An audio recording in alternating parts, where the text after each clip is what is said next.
अगर आप हमारे साथ इस रोमांचक सफर का हिस्सा बनना चाहते हैं तो चैनल को सब्सक्राइब जरूर करें और पास के बेल आइकन को दबाएं ताकि हमारी हर कहानी आप तक सबसे पहले पहुंचे। सर्दी की वजह से 8 बजते बजते सड़कें सुनसान हो चली थीं। इसके बावजूद अनीस अहमद सेक्टर 1 की सड़कों पर अपनी ही धुन में मस्त घूम रहे थे। अनीस अहमद भिलाई इस्पात संयंत्र के कर्मचारी थे और उस शाम कुछ निजी परेशानियों में घिरे हुए थे। उन्हें भिलाई शहर से जितना मोह था उतनी ही इस इस्पात नगरी के बदलते सामाजिक स्वरूप से अरुचि भी थी। उनकी दुविधा भी इसी बात को लेकर थी कि इस्पात संयंत्र की नौकरी से रिटायर होने के बाद यहीं बसा जाए या फिर वापस अपने गृह नगर में जाकर रहें। यही कुछ सोचते सोचते जब काफी देर हो गई और ठंड की खुनक बढ़ने लगी तो वह सेक्टर 1 स्थित अपने आवास की ओर जाने वाली सड़क पर मुड़ गए।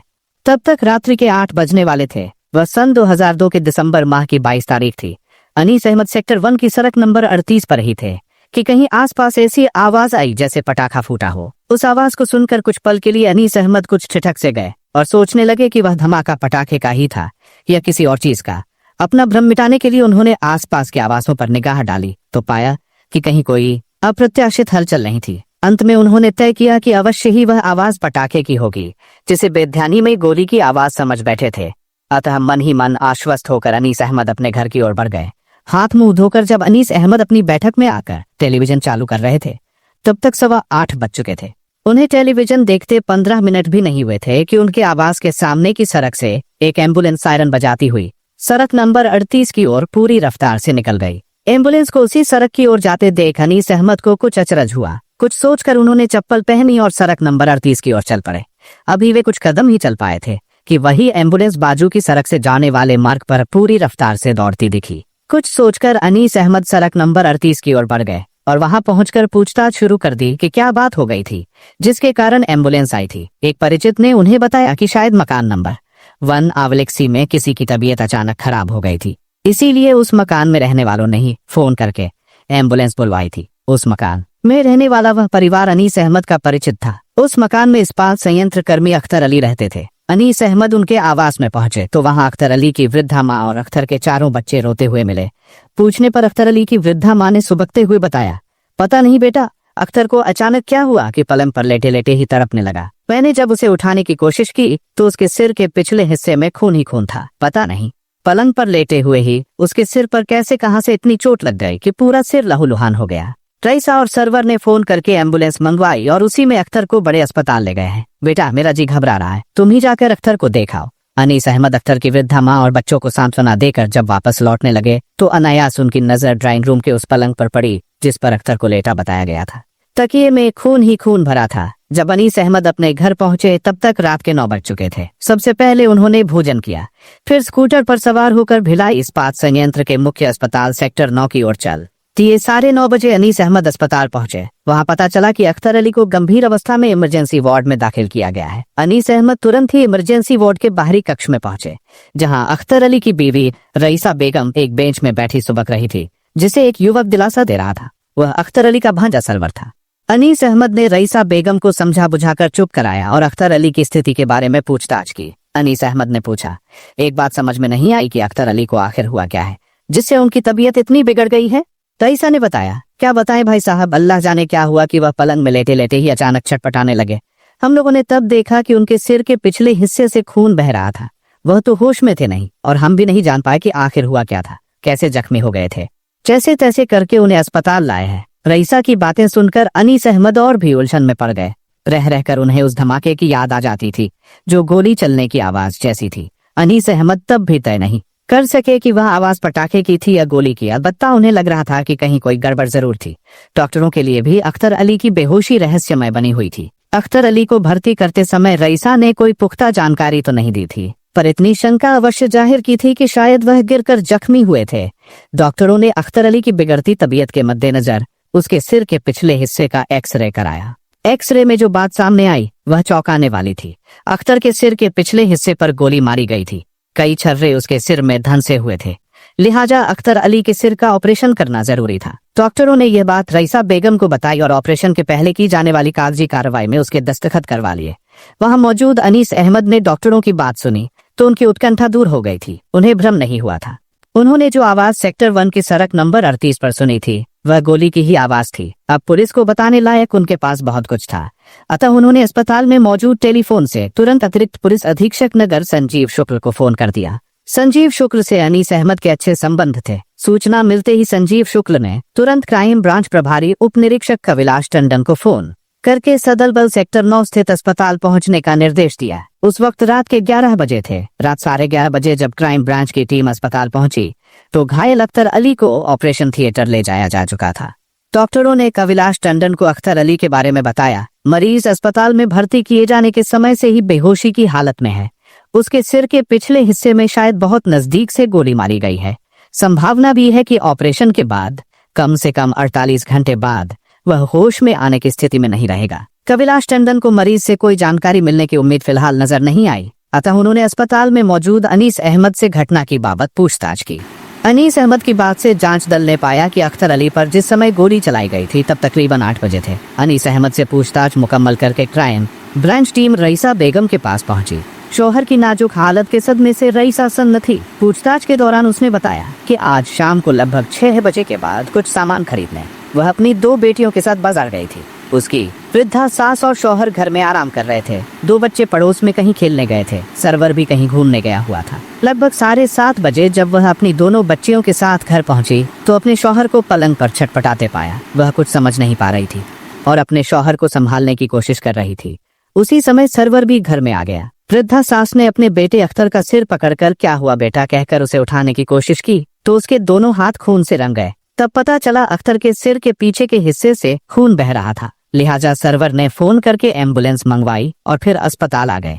कविलाश टंडन ने रईसा से कई तरह से सवाल किए, जैसे क्या उनकी किसी से दुश्मनी या लड़ाई झगड़ा था, क्या उन्हें किसी पर शक है और क्या उन लोगों ने गोली चलने की आवाज सुनी थी। तब रईसा बेगम ने बताया कि उन्होंने गोली चलने की आवाज नहीं सुनी थी और न ही उसके शौहर का किसी से लड़ाई झगड़ा था। उसका शौहर तो निहायत नेकदिल और शरीफ आदमी था।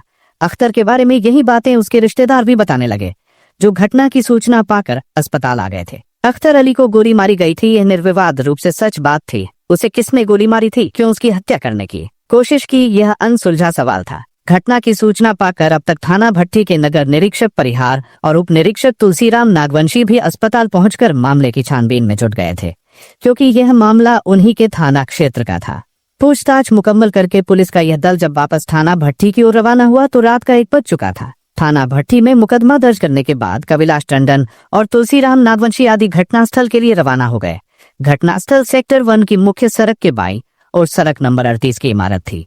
सी ब्लॉक की उस इमारत के ऊपर व नीचे इस्पात संयंत्र कर्मी रहते थे। उस ब्लॉक सी में भूतल का फ्लैट कर्मचारी अख्तर अली को आवंटित था। रात 2 बजे अख्तर अली की 75 वर्षीय वृद्धा माँ बातोला भी अपने बेटे की चिंता में जागती मिली। अपने साथ लाई सर्च लाइट से पुलिस दल ने ड्राइंग रूम में भरपूर उजाला करके उसका निरीक्षण किया। जिस खिड़की की ओर सिर किए अख्तर अली पलंग पर लेटा था, उसके नीचे जमीन पर लोहे के कई छर्रे मिले। हमलावर ने खिड़की के बाहर से जब फायर किया था तो कई छर्रे निशाने से भटककर जमीन पर गिर गए थे। घटनास्थल का बहुत बारीकी से निरीक्षण के बाद भी पुलिस दल को वहां से कोई और खास सूत्र नहीं मिला। पुलिस दल ने बातोला बी से जानकारी हासिल करने की कोशिश की, पर उस वृद्धा के पास ऐसी कोई जानकारी नहीं थी जिससे घटना का सुराग मिल पाता। पुलिस दल जब पुनः थाना भट्टी लौटा तो रात के 2:30 बज चुके थे। 23 दिसंबर की सुबह से ही क्राइम ब्रांच की टीम घटना की जांच में जुट गई। सेक्टर 1 के आसपास क्राइम ब्रांच के 2 आरक्षक फूलचंद और ललन कुमार बड़ी खामोशी से बीती रात की घटना की खुफिया जानकारी लेते हुए इधर उधर भटक रहे थे। दोनों आरक्षकों ने अख्तर अली के पास पड़ोस के कई लोगों से पूछताछ की। पूछताछ के दौरान ललन कुमार को एक युवक ने बताया, साहब कल रात की घटना के संबंध में आप बार बार पूछ रहे हैं कि क्या किसी ने गोली चलने की आवाज सुनी थी या किसी को भागते देखा था। अगर कल गोली चली भी थी तो लोगों को कैसे मालूम होगा कि वह गोली चलने की आवाज ही थी, क्योंकि अधिकतर लोगों को मालूम नहीं कि फायर की आवाज कैसी होती है। स्वयं मुझे भी पता नहीं है। एक बात और भी है जिससे मुझे नहीं लगता कि कल रात को कथित रूप से चली गोली की आवाज को किसी ने नोटिस में लिया होगा। दरअसल पिछले 8-10 दिनों से मोहल्ले में हर रात बिला नागा कोई शख्स शाम 7 से 8 बजे के बीच पटाखे फोड़ता है। हाँ, कल एक ही बात गौर करने लायक थी कि कल उस शख्स ने एक ही पटाखा जलाया था, जबकि अन्य दिनों वह 2 या 3 पटाखे फोड़ता था। युवक की बात सुनकर आरक्षक ललन कुमार ने तब भांप लिया कि कोई शातिर दिमाग आदमी अख्तर अली की हत्या के लिए पहले से ही पूरी तैयारी में था। कई दिनों से वह पटाखे इसलिए चला रहा था कि वह गोली चलाए तो उस पर किसी का ध्यान ही न जाए। उसी सुबह अपने ऑफिस में बैठे कविलाश टंडन बीती रात की पूछताछ को सिलसिलेवार अपने जहन में बैठाने की कोशिश कर रहे थे। बीती रात की तफ्तीश के दौरान कोई एक बात ऐसी आई थी जो उन्हें खटकी थी। वृद्धा बातोला बी ने उन्हें बताया, साहब आप लोग बता रहे हैं कि अख्तर अली गोली लगने से घायल हुआ, तो मुझे याद आ रहा है कि 10 साल के मेरे पोते मोहम्मद अली ने तब कहा था कि चेक की शर्ट पहने कोई आदमी खिड़की के पास से भागा था। इस बात का मतलब अब समझ में आता है कि शायद खिड़की के पास से भाग रहा वह शख्स हमलावर था। कविलाश टंडन के दिमाग में बार बार वह चेकदार शर्ट घूम रही थी। बीती रात की भाग दौड़ में किसी चेक शर्ट वाले शख्स से उनका सामना हुआ था, पर वह कौन था उन्हें याद नहीं आ रहा था। वह इसी उधेड़ बुन में थे कि फोन की घंटी बज उठी। कविलाश टंडन ने फोन रिसीव किया। दूसरी तरफ से आरक्षक फूलचंद बोल रहे थे, सर ललन कुमार को एक खास सूत्र मिल गया है। हम ऐसे शख्स की तलाश में हैं जो पिछले 8-10 दिनों में शाम 7 से 8 बजे के बीच पटाखे फोड़ता था। कविलाश टंडन ने फूलचंद को निर्देश दिया कि जैसे भी हो वे उस रहस्यमय शख्स की जानकारी हासिल करके ही वहां से लौटें। फूलचंद को जरूरी निर्देश देकर कविलाश टंडन एक बार फिर सेक्टर 9 स्थित अस्पताल पहुंच गए। उनके साथ सब इंस्पेक्टर तुलसीराम नागवंशी भी थे। घायल अख्तर अली शायद अब भी जीवन मृत्यु से संघर्ष कर रहा था। आपातकालीन कक्ष के बाहर बरामदे में अख्तर की बीवी और उसके परिजन गमजदा हालत में बैठे हुए थे। सरवर भी वहां मौजूद था। सरवर को देखकर कविलाश टंडन को जैसे भूली बात याद आ गई। जिस चेकदार शर्ट वाले शख्स से अपनी मुलाकात को टंडन आज सुबह से याद करने की कोशिश कर रहे थे, वह निसंदेह सरवर था। हालांकि तब वह दूसरे रंग की बिना चेक की शर्ट पहने हुए था, पर कविलाश टंडन को बखूबी याद था कि बीती रात सरवर ने चेकदार शर्ट पहन रखी थी। कविलाश टंडन ने नए सिरे से सरवर का निरीक्षण किया। सरवर की आंखों में तब उन्होंने भारी दुख और सदमे का भाव पाया। ड्यूटी पर तैनात चिकित्सक से टंडन ने अख्तर की हालत की जानकारी ली तो उन्हें मालूम हुआ कि अख्तर के सिर में फंसे छर्रे निकाल दिए गए थे। ऑपरेशन के बाद भी अख्तर की हालत नाजुक बनी हुई थी। अख्तर के स्वास्थ्य की जानकारी लेने के बाद ऑफिसर द्वय ने अख्तर के परिजनों से एक बार फिर पूछताछ शुरू की, पर इस बार भी कोई नई बात सामने नहीं आई। किसी नए सूत्र की तलाश में एक बार और घटनास्थल पर जाने की इच्छा लिए कविलाश टंडन वहां से रवाना होने वाले थे कि अचानक उन्हें सूझा कि अख्तर की बीवी और उसके परिजन पिछली रात से आपातकालीन कक्ष के बाहर ठंड में बैठे हैं। अतः क्यों न उन्हें अपनी जीप में बैठा लिया जाए ताकि वे घर जाकर नहा धोकर कपड़े ही बदल लें। टंडन की बात मानकर रईसा बेगम और सरवर उनके साथ घर जाने को तैयार हो गए। कविलाश टंडन की जीप अभी सेक्टर 6 में ही थी कि वायरलेस सेट पर अतिरिक्त पुलिस अधीक्षक शहर संजीव शुक्ल का विशेष संदेश मिला। संजीव शुक्ल ने उन्हें फौरन अपने दफ्तर में तलब किया था। एएसपी संजीव शुक्ल का ऑफिस क्राइम ब्रांच के भवन में था। अतः कविलाश टंडन रईसा बेगम और सरवर को अपने कार्यालय में बैठाकर उच्च अधिकारी के पास चले गए। संजीव शुक्ल ने उन्हें अख्तर अली गोलीकांड की प्रगति रिपोर्ट जानने के लिए ही बुलाया था। उन्हें अब तक की तफ्तीश के बारे में बताकर कविलाश टंडन जब अपने ऑफिस में पहुंचे तो रईसा बेगम अपना सिर थामे बैठी थी। पूछने पर सरवर ने बताया कि मामी जी का सिर दुख रहा था। इस पर टंडन ने रईसा बेगम से पूछा, मोहतरमा रात भर जागने के कारण ही आपका सिर दुख रहा होगा, चाय मंगवाता हूँ पी लीजिए, राहत मिलेगी। किसी सिपाही को चाय लाने के लिए टंडन आवाज देने लगे तो सरवर ने कहा, अहाते के बाहर सड़क पर जो होटल है वहीं चलकर चाय पी लेते हैं। सभी उठकर ऑफिस से निकलने ही वाले थे कि फोन की घंटी बज उठी। अतः कविलाश टंडन ने कहा, आप लोग होटल में पहुंचे, मैं फोन सुनकर आ रहा हूँ। सब लोग चले गए। कविलाश टंडन ने फोन रिसीव किया। फोन उनके एक मित्र का था। फोन रखकर जैसे ही टंडन अपने ऑफिस से बाहर निकलने लगे, उन्होंने देखा जिस कुर्सी पर सरवर बैठा था उसी के बाजू की खाली कुर्सी पर एक बैग रखा हुआ था। उस बैग को उन्होंने झट पहचान लिया। वह बैग सरवर के हाथ में था। शायद ऑफिस से निकलते समय सरवर अपना बैग उठाना भूल गया था। कविलाश टंडन ने यूं ही बैग खोलकर देखा। बैग में कुछ कागजात, रुमाल के साथ कुछ पैसे थे। इनके साथ ही गर्भ निरोधक गोलियों की एक फाइल भी थी। गर्भ निरोधक गोलियां देखकर टंडन सोचने लगे कि सरवर दिखने में जितना सीधा सादा दिख रहा था, असल में वैसा है नहीं। टंडन को वे गर्भ निरोधक गोलियां बड़े काम की लगी। काफी सोच विचार के बाद टंडन ने महसूस किया कि सरवर से सीधे दो बातें कर ही ली जाए। सरवर से बात करने के लिए इससे अच्छा मौका और जगह और कहाँ थी। लिहाजा कविलाश टंडन ने एक सिपाही को सरवर को बुलाने भेज दिया। सरवर आया तो टंडन ने बैग उसे सौंप दिया और सामने पड़ी कुर्सी पर बैठने का इशारा किया। सरवर बैठ गया तो कविलाश टंडन ने दो टूक शब्दों में उसे कहा, सरवर, कल तक मैं तुम्हें एक सीधा सादा नौजवान समझ रहा था, पर अब मेरी राय बदल गई है। बैग में मौजूद गर्भ निरोधक गोलियां साफ बताती है कि तुम्हारा किसी से कोई चक्कर है। उस युवती के घर वाले तुम्हें रास्ते से हटाने के चक्कर में धोखे से अख्तर अली पर वार कर बैठे। सरवर, मुझे तुम्हारे निजी जीवन और चरित्र से कुछ लेना देना नहीं है, लेकिन अख्तर अली की हालत के लिए जिम्मेदार शख्स आजाद घूमता रहे, ये मुझे किसी सूरत में मंजूर नहीं। बता, किस लड़की के चक्कर में तुमने अपने दुश्मन पैदा कर लिए हैं? सरवर का चेहरा उतर गया, पर उसने कविलाश टंडन की बात को सिरे से खारिज करते हुए कहा, साहब, जो आप सोच रहे हैं वह बात सही नहीं है। मामू की हालत के लिए मैं कतई जिम्मेदार नहीं हूँ। टंडन कुछ और पूछ पाते उससे पहले ही ऑफिस में रईसा बेगम दाखिल हो गई। सर्वर के संजीदा चेहरे पर निगाह डालकर वह टंडन से मुखातिब हुई। साहब, क्या बात हो गई है? आपने सर्वर को क्यों बुलाया है? क्या इससे कोई खता हुई है साहब? कविलाश टंडन ने रईसा बेगम को बताया। कोई शख्स सर्वर की जान के पीछे पड़ा है, पर धोखे में तुम्हारे शौहर पर वार कर बैठा। हमें इस लड़के के किसी जायज या नाजायज काम से कोई सरोकार नहीं। हमें तो सिर्फ और सिर्फ उस गुनाहगार से मतलब है जिसने अख्तर की जान लेने की कोशिश की है। पर ये लड़का तो मुझे ही समझाने की कोशिश में लग गया है। इसे तुम ही समझाओ। रईसा बेगम ने हाथ जोड़ते हुए कहा, हुजूर, हमारे नसीब फूटे हैं जो हम पर मुसीबत आ पड़ी है। पर हुजूर, ये लड़का तो एकदम शरीफ है। मेरी आपसे गुजारिश है, इसे तंग न करें। अल्लाह को आगे जो मंजूर होगा भुगत लेंगे। कविलाश टंडन समझ गए कि रईसा के सामने सर्वर से पूछताछ करना बेकार है, अतः वह सभी को उठने का संकेत करके घटनास्थल की ओर जाने के लिए तत्पर हो रहे थे कि आरक्षक ललन कुमार और फूलचंद आ गए। सावधान की मुद्रा में ललन कुमार ने बताया, सर, पिछले 8-10 दिन से जो शख्स सड़क नंबर 38 के आसपास पटाखे फोड़ रहा था, वह कोई और नहीं, सर्वर ही था। इस नए रहस्योद्घाटन से टंडन की सोच को जैसे पंख लग गए। मामला बहुत कुछ उनकी समझ में आने लगा था। उन्होंने तीखी निगाहों से घबराए हुए सर्वर अली को देखा तो वह और घबरा गया। कविलाश टंडन ने सर्वर अली को अपने सामने खड़ा किया और उस पर सवालों की बौछार शुरू कर दी। थोड़ी देर में ही सर्वर अली टूट गया। उसने स्वीकार कर लिया कि बीती रात 8 बजे उसने ही अपने सगे मामा की हत्या के इरादे से उस पर देशी कट्टे से गोली चलाई थी। उसने यह भी स्वीकार किया कि उक्त कट्टा उसे उसकी मामी रईसा बेगम ने अख्तर अली की हत्या के लिए दिया था। सर्वर अली के बाद रईसा बेगम ने भी इकबाल जुर्म कर लिया। अभियुक्तों ने अपराध की जो वजह पुलिस को बताई, वह वासना के 2 ऐसे पुजारियों की कहानी है जिन्होंने तनसुख की लालसा में नाते रिश्तों को दरकिनार कर समाज में एक घिनौनी मिसाल कायम की। घटना से बरसों पहले जब नौजवान हबीब खान ने खूबसूरत बातोला से निकाह किया तो जैसे उसे दुनिया की हर खुशी मिल गई थी। बातोला जितनी सुंदर थी उतनी ही नेक दिल भी थी। हबीब को गांव में रहकर खेती बाड़ी का पुश्तैनी काम करना पसंद नहीं था। वह अपने सुनहरे भविष्य के सपने संजोता रहता था। उसके सपने इतने बड़े थे कि उस छोटे से गांव में पूरे होते नजर नहीं आ रहे थे। हबीब खान पढ़ा लिखा और हुनरमंद था, लिहाजा वह अपने लायक काम की तलाश में हमेशा लगा रहता था। एक दिन वह अपने किसी परिचित के साथ इस्पात नगरी भिलाई आ गया और अपने लिए संयंत्र में नौकरी की तलाश में लग गया।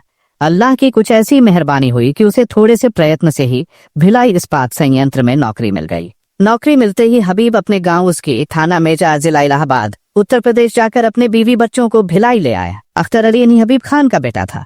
अख्तर अली भी अपने पिता की तरह होनहार निकला। अख्तर के युवा होने पर हबीब खान उसकी शादी की कोशिश में लग गए। जात बिरादरी में उन्होंने अख्तर की शादी की बात छेड़ी तो कई रिश्ते आए। बहुत सोच विचार के बाद हबीब ने उत्तर प्रदेश के जिले मिर्जापुर निवासी रईसा को पसंद किया। जल्द ही अख्तर की शादी रईसा बेगम से हो गई। ये सन 1985 के आसपास की बात है। इसी बीच ऐसा कुछ हुआ कि हबीब की तबीयत खराब रहने लगी और दिन ब दिन उनकी सेहत गिरती गई।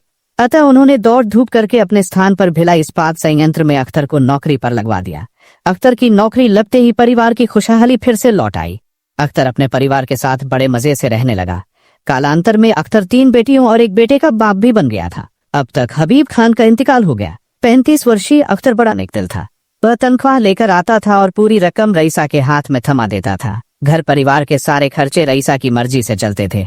70 वर्ष की आयु पार करने के बाद बातोला की तबीयत खराब रहने लगी थी। इसी के चलते वह अक्सर खाट से लगी रहती थी। यही वो दौर था जब वृद्धा बातोला ने महसूस किया कि बहू उसकी तीमारदारी करने से कतराने लगी थी। रईसा को हमेशा शिकायत रहती थी कि बच्चों से लेकर बीमार सास की सेवा करते करते वह इतना थक जाती थी कि घर के दूसरे कामों के लिए उसे फुर्सत नहीं होती थी।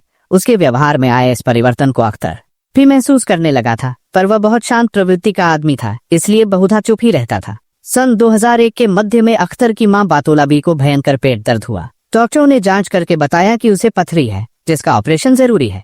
अतः वृद्धा मां के ऑपरेशन के समय उसकी देखभाल के लिए अख्तर अली ने अपनी बड़ी बहन को उसकी ससुराल भारतगंज इलाहाबाद से बुला लिया। वह अपने पुत्र निजामुद्दीन उर्फ सरवर के साथ भिलाई आई थी। बहन भांजे के आ जाने के बाद अख्तर अली ने अपनी मां को सेक्टर 9 स्थित अस्पताल में भर्ती करा दिया। सरवर अपनी मां व नानी के लिए दोनों समय का खाना अस्पताल पहुंचा आता था। खाली समय में वह अपनी मामी रईसा का बाजार से सामान आदि ला देता था। 22 वर्षीय सरवर देखने में जितना बहुत सुंदर सजीला था, व्यवहार में भी उतना ही हंसमुख और सरल था। धीरे धीरे सरवर अपनी मामी के छोटे मोटे कामों में भी हाथ बंटाने लगा। बच्चे भी अपनी बुआ के लड़के से घुल मिल गए थे।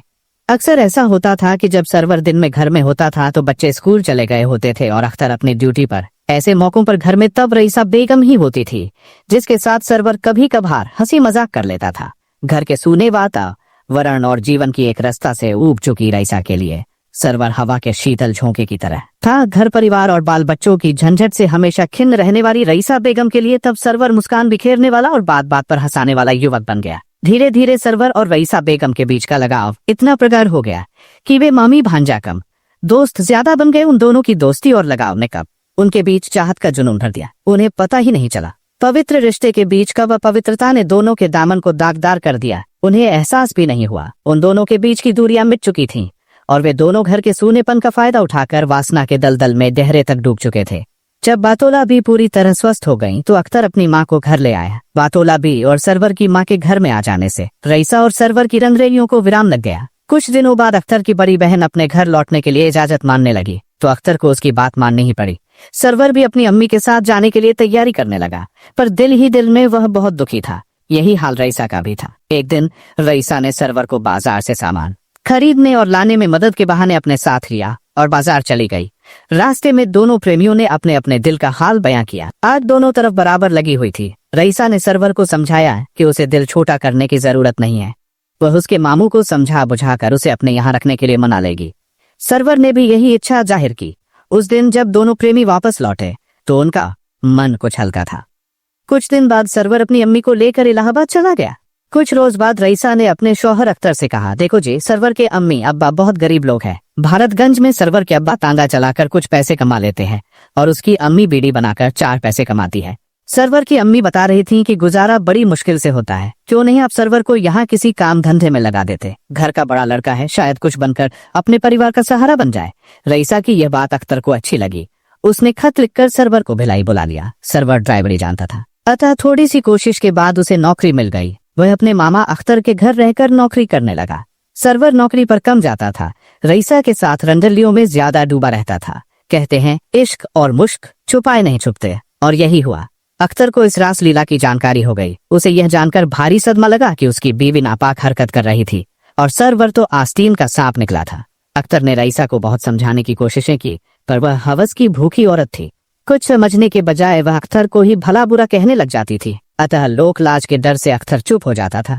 नेक नियत अख्तर के लिए धीरे धीरे यह स्थिति बड़ी विकट होती गई। उसे लगता था कि किसी दिन अम्मी और बच्चों को भी उसकी बीवी और भांजे की हरकत का पता लग ही जाएगा और तब सारी दुनिया भी जान जाएगी। अतः उसने अक्ल से काम किया और सरवर को उसके घर भारतगंज भेज दिया। जुदाई से रईसा और सरवर की तरफ और बढ़ गई। रईसा अक्सर सरवर को खत लिखकर भिलाई आने को कहती थी। रईसा की दीवानगी में सरवर खिंचा चला आता था। अख्तर के भारी दबाव के बाद भी दोनों निर्लज्ज प्रेमियों का नापाक प्रेम परवान चढ़ता ही गया। अख्तर तब सरवर को डरा धमका कर वापस उसके घर भेज देता था, पर वह बेशर्मी से फिर चला आता था। सरवर की जुदाई से व्याकुल रईसा अपने मायके मिर्जापुर जाने के बहाने एक रोज भारतगंज पहुंच गई। यह सन 2002 के मार्च अप्रैल की बात है। वहां दुनिया की नजरों में धूल झोंक कर दोनों प्रेमी अपनी हवस मिटाते रहे। वहीं उन्होंने तय किया कि उनके प्रेम के बीच अख्तर नाम की जो दीवार है उसे गिरा दिया जाए। इसके लिए रईसा ने कट्टा खरीदने के लिए सरवर को उकसाया और उसे पैसे भी दिए। उस पैसे से सरवर ने एक देशी कट्टा और कुछ कारतूस खरीद लिया। भारतगंज में रईसा 3 माह रही, फिर बार बार जिद करने पर भिलाई लौट आई। कुछ दिनों बाद सरवर भी भिलाई आ गया। अख्तर रईसा और सरवर पर कड़ी निगाह रखता था। तमाम बंदिशों के बाद भी सरवर और रईसा पूरी निर्लज्जता से अपनी मनमानी करते रहे। वे दोनों अख्तर को रास्ते से हटाने के लिए ऐसी योजना बनाना चाह रहे थे कि अख्तर की मौत के बाद वे पुलिस और कानून से बचे रहे। बहुत सोच विचार करके उन्होंने एक योजना बनाई। अख्तर जब भी काम से लौटता था खुद ही गैस जलाकर दोपहर का बचा खाना गर्म करके खाता था। अतः रईसा और सरवर ने अपनी मूल योजना को छोड़ अख्तर को खत्म करने के लिए रसोई गैस को आजमाने की सोची। एक दिन हमेशा की भांति अख्तर जब काम से वापस घर लौटा तो उसकी वृद्धा माँ बतोला और बच्चों ने शिकायत की कि कहीं से गैस की गंध आ रही है। अख्तर ने भी एहसास किया कि गैस की गंध आ रही थी। उसे लगा कि गैस की गंध अपनी ही रसोई से निकल रही थी। उसने जाकर रसोई में गैस चूल्हे का अवलोकन किया तो पाया चूल्हे का नॉब बंद नहीं था और गैस पूरे रसोई घर में फैली हुई थी। अख्तर ने तुरंत गैस को बंद करके सारे खिड़की दरवाजे खोल दिए। अपने कमरे में सो रही रईसा को जब इसकी जानकारी हुई तो उसने बच्चों को खूब फटकारा कि किसी ने खेल खेल में गैस खोल दी होगी। उसने अपनी वृद्धा सास को भी खूब फटकार लगाई और कहा कि शायद गर्म पानी करने के लिए उसने ही गैस खोली होगी और बिना उसे जले खुली ही छोड़ दी होगी। खैर उस दिन बात आई गई हो गई। पहला वार खाली जाते देख रईसा ने सरवर को फिर उकसाया कि कट्टे से अख्तर का काम तमाम कर दिया जाए। तब दोनों ने अख्तर को रास्ते से हटाने के लिए एक योजना बना ली और उस पर अमल करने लगे। ये दिसंबर के दूसरे सप्ताह की बात थी। रोज शाम को 7 और 8 बजे के बीच सरवर 2-4 पटाखे फोड़ने लगा। अख्तर के बच्चे भी पटाखों का आनंद लेते थे। रात को खा पीकर सरवर अपने मामा के घर सो जाता था और सुबह सवेरे अपने काम पर चला जाता था। 22 दिसंबर को सरवर शाम 5 बजे वापस आ गया। लगभग 6 बजे शाम रईसा एक झूला लेकर अपनी 2 बेटियों के साथ सब्जी खरीदने चली गई। सरवर भी बाहर निकल गया। घर में एक कमरे में बातुला आराम कर रही थी और अख्तर खिड़की के पास बिछे पलंग पर लेटा हुआ टीवी देख रहा था। जब रईसा मार्केट से सामान खरीद रही थी तब बच्चे पास के ठेले पर कुछ खा रहे थे। इसी समय सरवर उसके पास पहुंच गया। दोनों की निगाहों में इशारा हुआ। रईसा ने आसपास निगाह डालकर झोले में हाथ डाला और उसमें से एक कट्टा निकालकर सरवर के हाथ में थमा दिया। कट्टा तुरंत सरवर की जेब में पहुंच गया। अंधेरा घिर गया। सरवर बड़ी खामोशी से अपने मामा के घर के पिछवाड़े की खिड़की पर पहुंच गया। खिड़की खुली हुई थी और एक ऊंचे तकिए पर सिर रखकर अख्तर लेटा हुआ था। खिड़की से ही सरवर ने ड्राइंग रूम में देखा। अख्तर के सिवा वहां कोई नहीं था। सरवर ने जेब से कट्टा निकाला और अख्तर के सिर का निशाना साध कर फायर कर दिया। उसके बाद वह तुरंत ही वहां से भाग खड़ा हुआ। उसी समय रईसा अपनी बेटियों के साथ घर में दाखिल हुई। घर में जब कोहरा मचा तो सरवर भी लपक कर वहां पहुंच गया था। तत्पश्चात एम्बुलेंस के लिए फोन किया गया था। एम्बुलेंस आने से पहले वहां मची आपाधापी में सरवर ने अपनी जेब में रखे कट्टे को निकालकर रईसा को थमा दिया। रईसा ने कट्टे को लोहे की अलमारी में छुपा दिया और अलमारी को लॉक करके चाबी डाल के डिब्बे में छुपा दी। कुछ देर बाद जब एम्बुलेंस पहुंची तो अख्तर को अस्पताल में दाखिल करा दिया था। पुलिस ने अभियुक्तों की निशानदेही पर वारदात में प्रयुक्त देशी कट्टा बरामद कर लिया। मौत से निरंतर लड़ते हुए आखिरकार अख्तर अली बिना होश में आए ही 4 जनवरी 2003 को रात 8:45 पर परलोक सिधार गया। अख्तर की मौत होने पर अभियुक्तों के विरुद्ध हत्या का अपराध दर्ज कर लिया गया। इस तरह एक नेक आदमी अपनी ही बीवी की वासना की भेंट चढ़ गया। वासना की इस आंधी ने उसके घर को पूरी तरह तबाह कर दिया।